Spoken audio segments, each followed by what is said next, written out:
A 12-year-old boy named Dre from Detroit moves to Beijing for a fresh start, but his first day turns into a nightmare. A brutal kung fu bully and his gang beat him mercilessly every single day. Alone and broken, he's got no hope until a mysterious maintenance man named Mr. Han steps in. He teaches Dre one powerful lesson. Everything is kung fu. Kung fu lives in everything we do, Xiao Dre.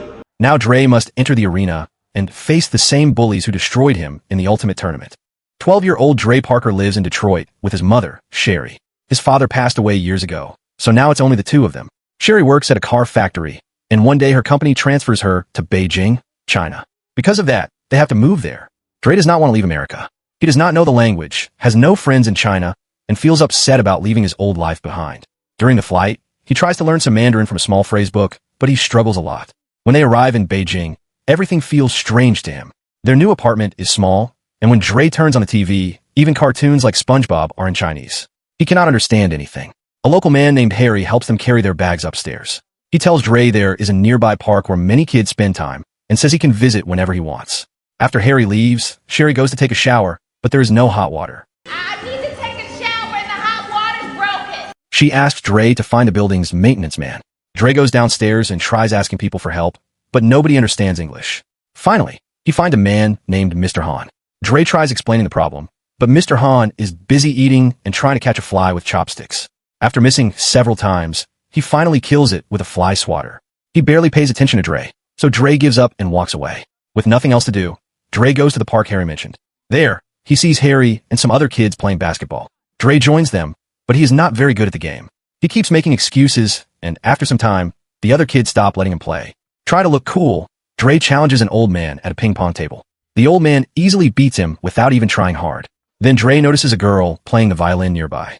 Her name is Mei, and he immediately likes her. Harry encourages him to talk to her. Dre walks over and speaks a few words in Chinese, but Mei surprises him by speaking English. Speak English? Me too. The two start talking comfortably. Mei is friendly and interested in him. At one point, she even touches his hair because she is curious about it. Suddenly, a boy named Chung arrives. He is close to Mei's family, and he clearly does not like seeing Dre with her. Chung angrily pushes Dre to the ground. Dre tries to fight back, but Chung easily overpowers him and throws him down again and again. Harry steps in and explains that Dre is new to China and does not understand things yet. He asks Chung to calm down, but Chung refuses to stop. Mei tries to stop the fight, but it is too late. Dre is left bruised, embarrassed, and hurt. When Mei tries to help him, Dre pushes her away because he does not want her to see him weak like that. Later, Dre quietly sneaks back into the apartment so his mother will not notice his injuries. The next morning, he uses Sherry's makeup to cover the bruises on his face. He also wears a cap to hide them. But when he reaches school, the principal tells him to remove the cap.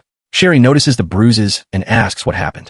Dre lies and says he fell out of bed. At school, Dre soon realizes that Chung and his friends study there too. During lunch at school, Dre sees Mei again. He asks her if Chung is her boyfriend. She quickly says no. Their parents are just close friends, and that is why Chung acts so protective and controlling around her. After Mei leaves, Chung walks over and knocks Dre's lunch tray onto the floor. Dre gets angry, and the two start arguing, but a teacher arrives before the fight can get worse and separates them. Later at home, Dre is still upset. He turns on the TV and starts copying kung fu moves from a movie. A little later, Mr. Han finally comes to fix the hot water.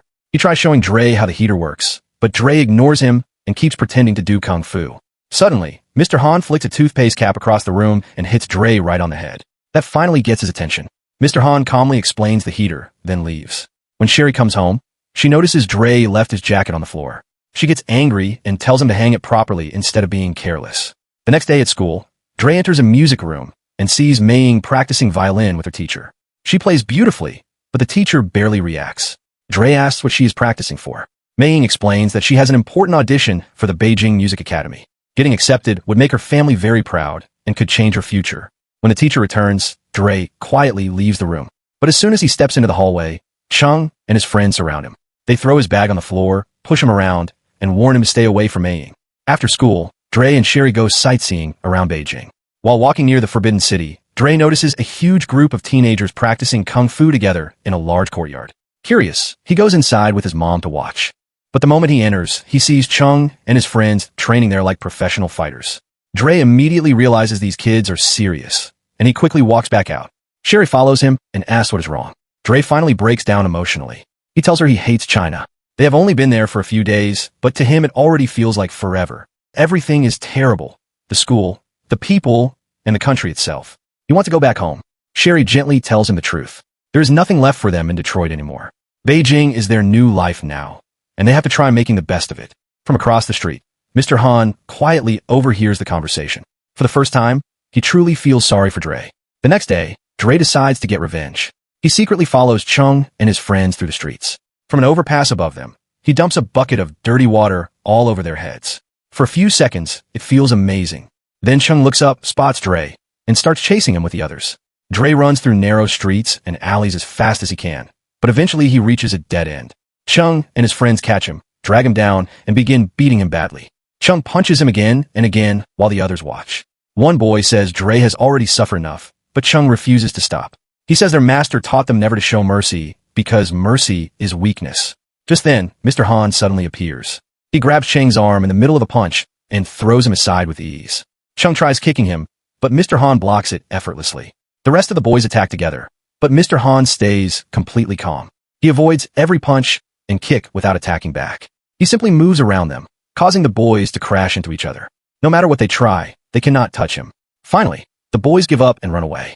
Mr. Han takes Dre back to his apartment and treats his injuries using fire cupping, an old healing method where heated cups are placed on the skin. Dre quickly feels better and becomes impressed. He starts asking Mr. Han questions. How did he defeat all those boys without even fighting? Where did he learn Kung Fu? Has he ever trained anyone before? Mr. Han explains that he learned Kung Fu from his father and has never taught a student. Dre then asks if Mr. Han can train him so he can fight Chung and earn respect.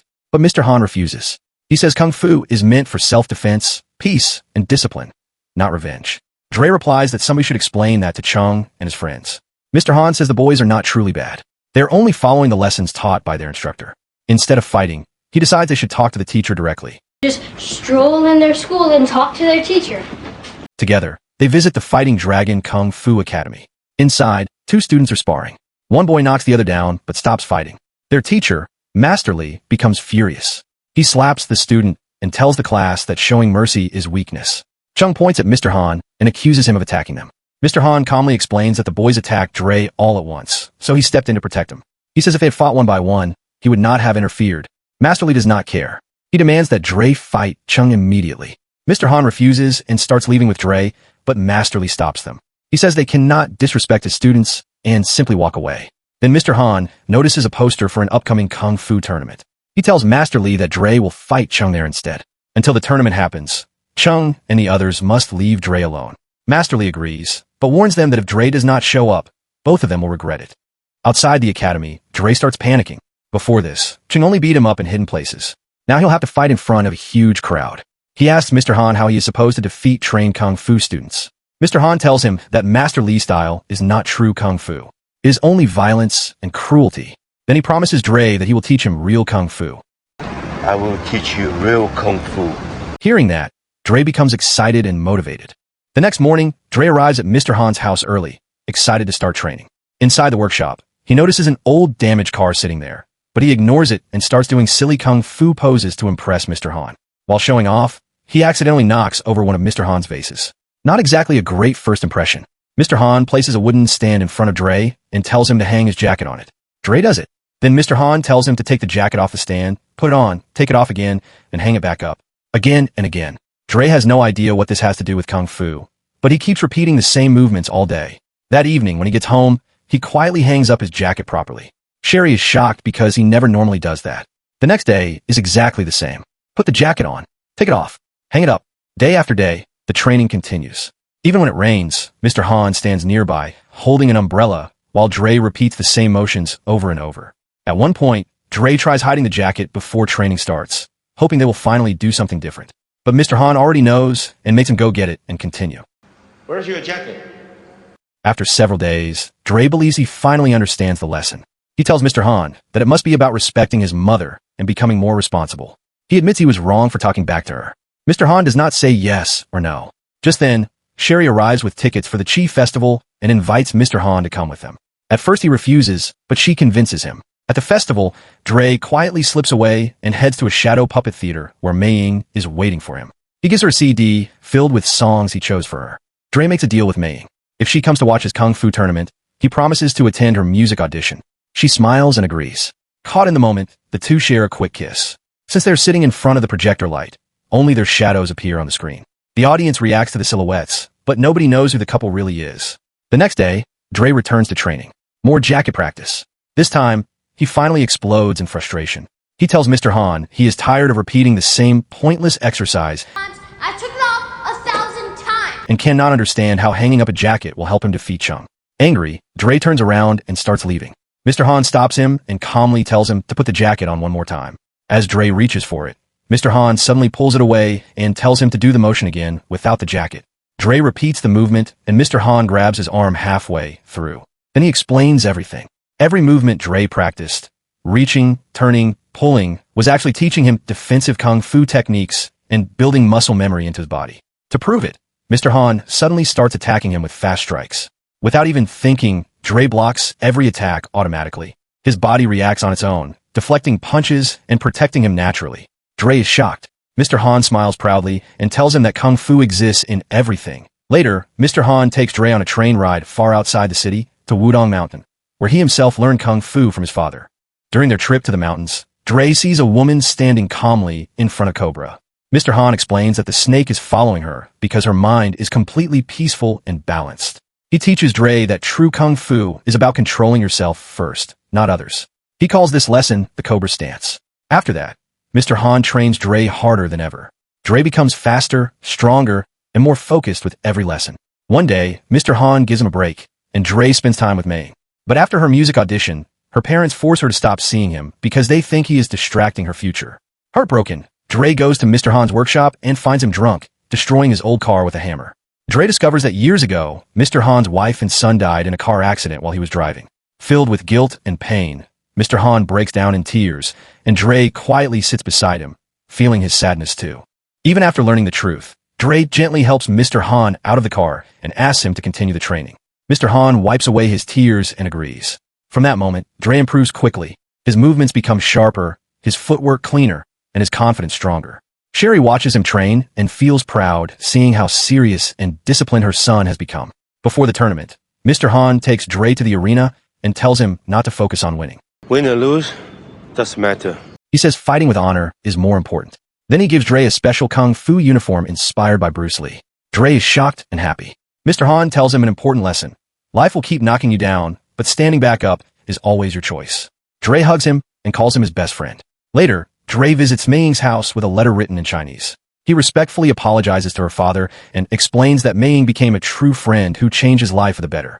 Her father listens carefully, and Mei Ying happily translates that she will come watch the tournament because her family always keeps promises. Finally, the tournament day arrives. The arena is packed, and Chung along with the Fighting Dragon students look dangerous. Dre is nervous at first, and even loses a point because of fear.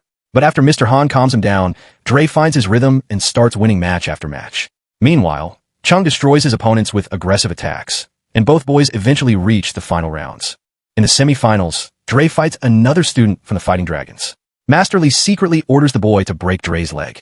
During the match, the student repeatedly attacks Dre's leg illegally, badly injuring him before getting disqualified. Although Dre reaches the finals, the doctor says he should not continue fighting. Alone with Mr. Han, Dre begs him to use fire cupping one last time so he can finish the tournament. At first, Mr. Han refuses, saying Dre already proved himself. But Dre reminds him about the lesson he taught him. Getting knocked down is part of life, but standing up again is a choice. Finally, Mr. Han agrees. The pain becomes manageable, but Dre can barely walk. As the referee prepares to award Chung the trophy by default, Dre suddenly limps back into the arena. The crowd erupts with excitement. The final match begins. Chung quickly attacks Dre's injured leg and ties the score. Barely able to stand, Dre switches into the Cobra stance he learned on the mountain. Calm and focused, he slowly moves his head while Chung unknowingly mirrors him. Then Chung attacks. At the perfect moment, Dre dodges, jumps into the air, and lands a powerful kick to Cheng's face. Chung falls to the mat and cannot get back up. Dre wins the tournament. The entire arena cheers loudly. In a surprising moment, Chung picks up the championship trophy and personally hands it to Dre as a sign of respect. Even the students from the Fighting Dragon School bow to Mr. Han and call him master. Mr. Han and Dre smile at each other proudly, not because of the trophy, but because of everything they went through together to reach this moment. In the end, Dre's journey proves one simple truth. Life will knock you down many times, but choosing to stand back up is always your decision.